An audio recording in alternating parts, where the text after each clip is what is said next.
Reflexión del día. A 50 personas que estaban asistiendo a un seminario se les pidió que entraran a una sala llena de globos.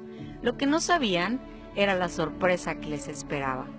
En mitad del seminario, a estas personas se les propuso realizar una actividad en grupo. Las instrucciones eran muy sencillas.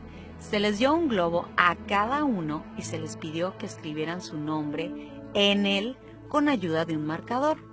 Los globos fueron recogidos e introducidos en la habitación llena de globos.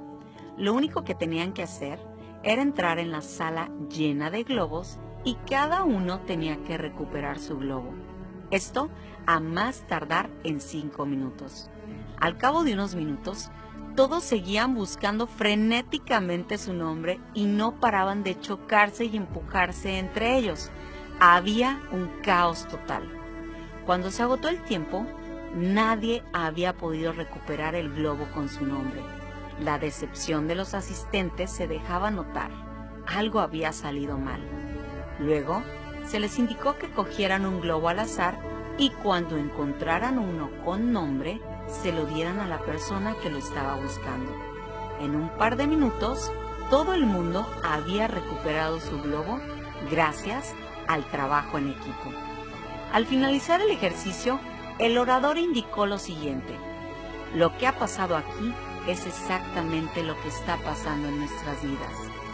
Todos están preocupados en sus propios asuntos, tratando de conseguir lo que quieren ustedes mismos sin preocuparse por la gente que tienen alrededor.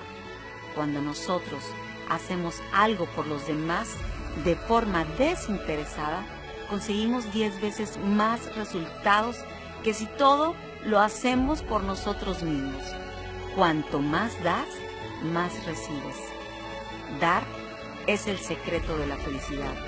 Todos tenemos algo que dar y lo más valioso a veces es lo que no se puede comprar: amor, una sonrisa y comprensión. Solo disfruta de este viaje que no sabemos cuándo termine. Si te gustó, comparte.